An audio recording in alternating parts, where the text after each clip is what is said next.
Hello friends, welcome to my YouTube channel my life Eklavya academy. आइए आज अपन मध्य प्रदेश के संभाग और इसके अंतर्गत कितने ज़िले हैं वो देखेंगे। उससे पहले अपन फ्रेंड अपना राज्य गठन और राज्य भौगोलिक स्थिति के बारे में जान लिए थे। कौन सी भौगोलिक स्थिति के बारे में जाने थे और राज्य गठन के बारे में जाने थे। आज हम मध्य प्रदेश के संभाग के बारे में जानेंगे। तो फ्रेंड हम स्टार्ट करते हैं कि कौन से संभाग में कितने ज़िले हैं। तो अपन ऊपर से स्टार्ट करते हैं। आपको पता है कि पड़ोसी राज्य 5 राज्य है, ये मैंने बता दिया था आपको पिछले वीडियो में। अब पिछले वीडियो में अपन देखे थे कि मध्य प्रदेश के पड़ोसी 5 राज्य है और मध्य प्रदेश की सर्वाधिक सीमा को स्पर्श करने वाला राज्य, मध्य प्रदेश की सर्वाधिक स्पर्श सीमा करने वाला राज्य उत्तर प्रदेश है और मध्य प्रदेश की न्यूनतम सीमा को स्पर्श करने वाला राज्य गुजरात है। ये रेफरेंस, ये गुजरात है और ये उत्तर प्रदेश है। अब ये मध्य प्रदेश के सर्वाधिक सीमा को स्पर्श करते हैं और अपन यहाँ पे देखते हैं तो यहाँ पे राजस्थान है, ये इस साइड में राजस्थान और इस साइड में जो पूर्वी दिशा में छत्तीसगढ़ और दक्षिणी दिशा में महाराष्ट्र है।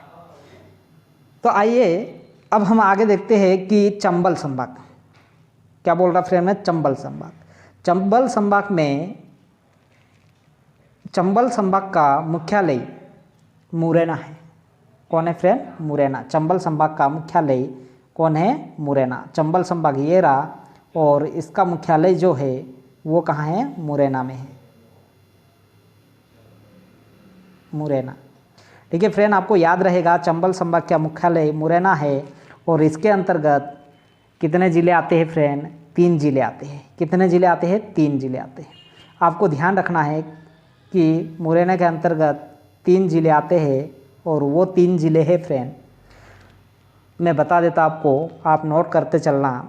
भिंड, मुरैना और जयपुर किसके अंतर्गत आते हैं फ्रेंड? ये चंबल संभाग के अंतर्गत आते हैं और चंबल संभाग का मुख्यालय कहाँ है? मुरैना में। आइए अपन आगे चलते हैं ग्वालियर संभाग। कहाँ पे फ्रेंड? ग्वालियर संभाग। अब ग्वालियर संभाग ये रहा, ये। अब ग्वालियर संभाग की बात करते हैं तो ग्वालियर संभाग का मुख्यालय ग्वालियर ही है। कौन सा? ग्वालियर ही है और इसमें 5 ज़िले आते हैं। कौन कौन से 5 ज़िले आते हैं वो देख लेते हैं। एक तो रहेगा ग्वालियर, इसमें कितने ज़िले आते हैं फ्रेंड? 5 ज़िले आते हैं। 5 ज़िले किसमें? ग्वालियर संभाग में। और वो 5 ज़िले हैं, एक तो ग्वालियर है, दूसरा ज़िला है शिवपुरी, तीसरा है गुना और चौथा है अशोकनगर और 5वां है दतिया। ये 5 ज़िले ग्वालियर संभाग के अंतर्गत आते हैं। आइए अब अपन आगे देखते हैं सागर संभाग। अब सागर संभाग ये इस साइड में पड़ता है फ्रेंड, ये रहा सागर संभाग। अब सागर संभाग में कुल कितने ज़िले हैं ये देख लेते हैं। तो सागर संभाग में कुल 5 ज़िले हैं। कितने? 5। यहाँ पे भी कितने ज़िले हो गए फ्रेंड? 5 ज़िले हैं। कहाँ पे? सागर संभाग में।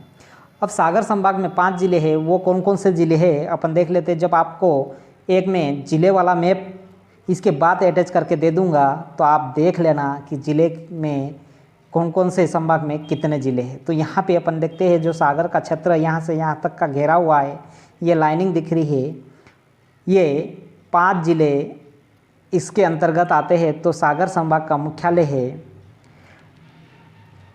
सागर ही है फ्रेंड और इसमें 5 ज़िले हैं वो आप नोट कर लेना। सागर पहला ज़िला, दमोह दूसरा ज़िला, पन्ना तीसरा ज़िला, पन्ना ज़िला यहाँ है, छतरपुर ज़िला यहाँ है और इसके बाद में आता है टीकमगढ़। अब टीकमगढ़ ज़िला यहाँ पे है। आपको पता है टीकमगढ़ के बारे में मैंने पढ़ाया था आपको कि टीकमगढ़ ज़िले से अलग होकर नया ज़िला गठित हुआ था, वो ज़िला था हमारा निवाड़ी। कौन सा था फ्रेंड? निवाड़ी। तो चलिए अपन आगे देखते हैं। इसके बाद में अपन देख लेते हैं इधर रीवा। कौन सा? रीवा संभाग। तो रीवा संभाग में 4 ज़िले आते हैं। कितने? 4 ज़िले आते हैं रीवा संभाग में। 4 जिले आते हैं। तो रीवा संभाग में 4 जिले कौन कौन से हैं वो देख लेते हैं। तो रीवा संभाग का मुख्यालय रीवा ही है और रीवा संभाग के अंतर्गत 4 जिले हैं, रीवा, सतना, सीधी और सिंगरौली। सिंगरौली के बारे में अपन पिछले वीडियो में ही जाने थे फ्रेंड। सिंगरौली यानी सिंगरौली से भारत की मानक समयांतर रेखा जो 82.5 डिग्री की है वो होकर गुजरती है। वो किस ज़िले से होकर गुजरती है? सिंगरौली ज़िले से होकर। ये किस संभाग के अंतर्गत पड़ता है फ्रेंड? तो ये रीवा संभाग के अंतर्गत आता है। तो चलिए अपन आगे देखते हैं शोहडोल संभाग के बारे में। तो शोहडोल संभाग ये रहा। अब शोहडोल संभाग की बात करें तो शोहडोल संभाग में अगर हम देखें, इसको बाद में देख लेते हैं, इसमें विस्तार से देखेंगे शोहडोल संभाग को। इसके बाद अपन उज्जैन संभाग पे चले आते फ्रेंड। उज्जैन संभाग, तो उज्जैन संभाग में बात करते तो उज्जैन संभाग का मुख्यालय उज्जैनी है और उज्जैन संभाग के अंतर्गत 7 जिले हैं। कितने? 7 जिले हैं।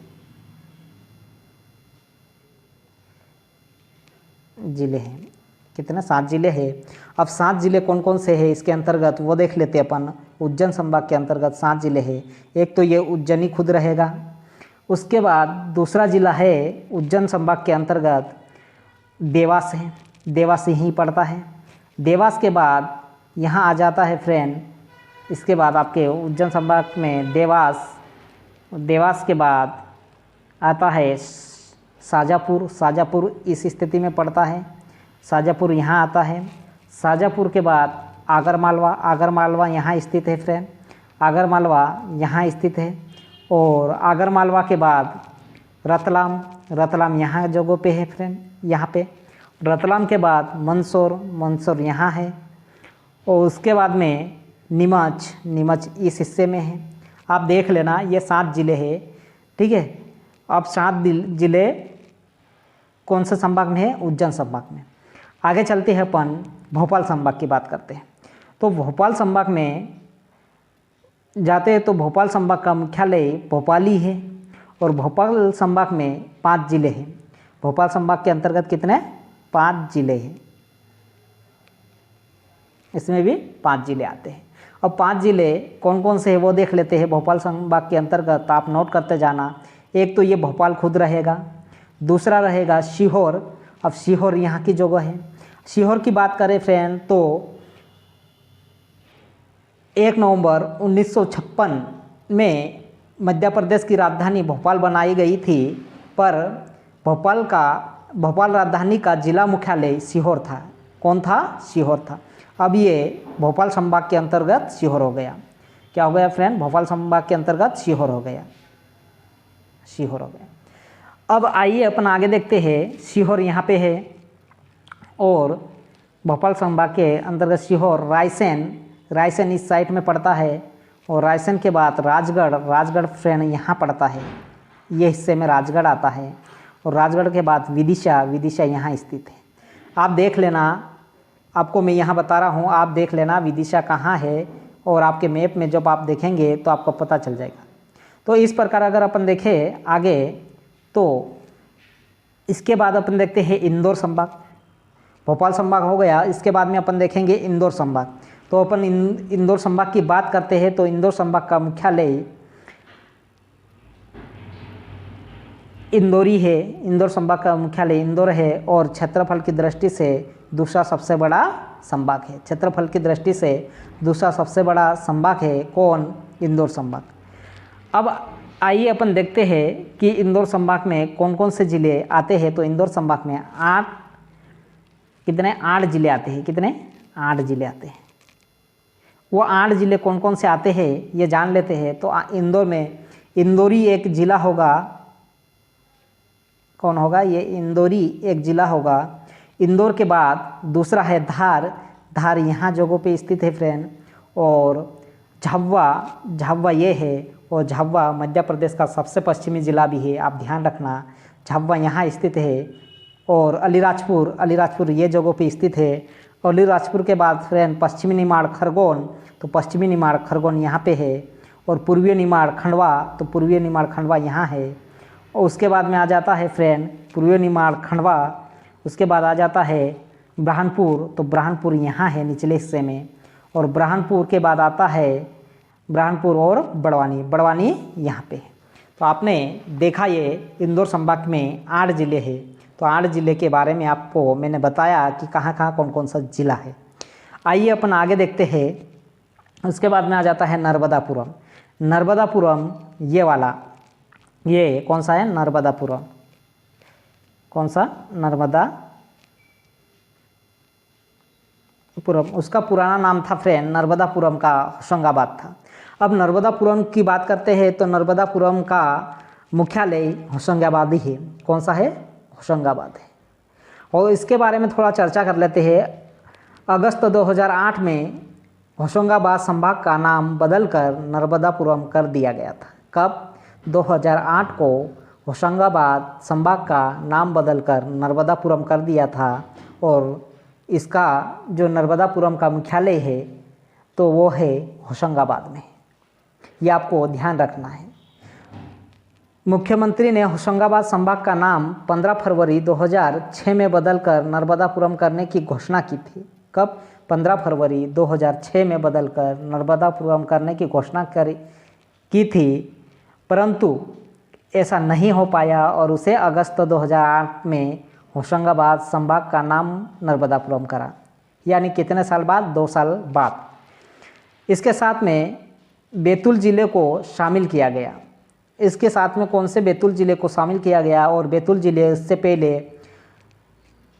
भोपाल संभाग के अंतर्गत आता था, और इसके बाद यहाँ पे बैतूल ज़िले को भोपाल ज़िले से लेकर नर्मदापुरम में कर दिया गया। यानी भोपाल संभाग से लेकर नर्मदापुरम संभाग में दे दिया गया। इस प्रकार नर्मदापुरम में कुल 3 ज़िले आते हैं। नर्मदापुरम संभाग में कुल कितने ज़िले आते हैं? 3 ज़िले। कौन कौन से आते हैं देख लेते हैं फ्रेंड। होशंगाबाद, हरदा और बैतूल। यहाँ पे 3 ज़िले आते हैं, वो होशंगाबाद है और हरदा है और बैतूल है।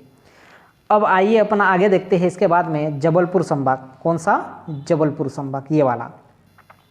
अब जबलपुर संभाग की बात करते हैं हम, तो जबलपुर संभाग में ये क्षेत्रफल और जनसंख्या दोनों की दृष्टि से सबसे बड़ा संभाग है।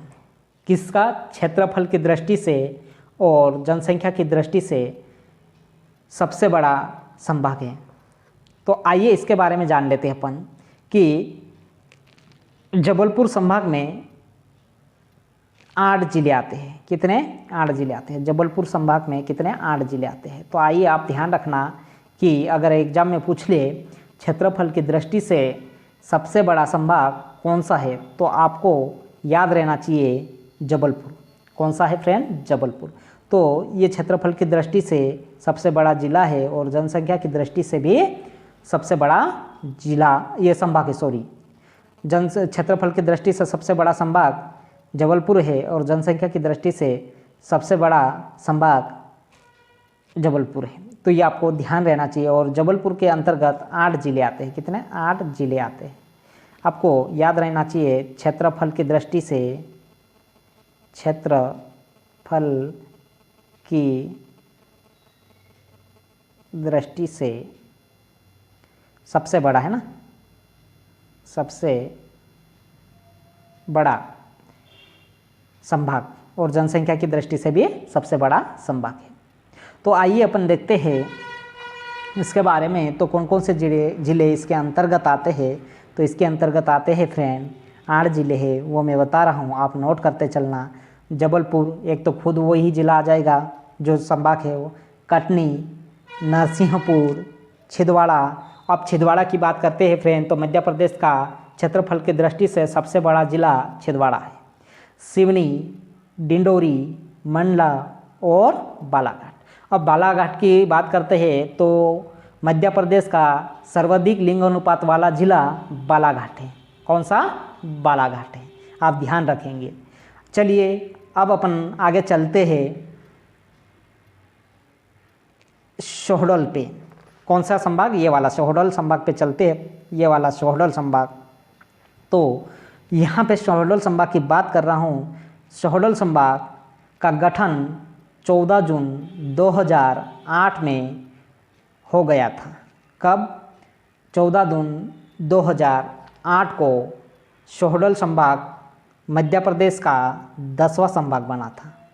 ये ध्यान रखने वाली बात है कि मध्य प्रदेश का 10वां संभाग कौन सा बनाया गया। तो मध्य प्रदेश का 10वां संभाग शहडोल बना था और शहडोल संभाग की स्थापना की गई थी 4 जून 2008 को शहडोल संभाग बनाया गया।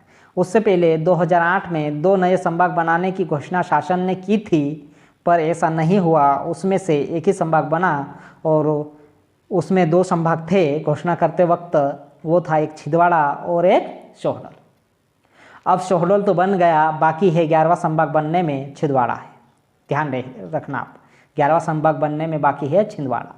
ये 2008 को 2 नए संभाग बनाने की सिफारिश की गई थी, परंतु उसमें से एक ही संभाग बना, वो है शहडोल। तो चलिए अपन देखते हैं शहडोल संभाग में कुल कितने ज़िले आते हैं।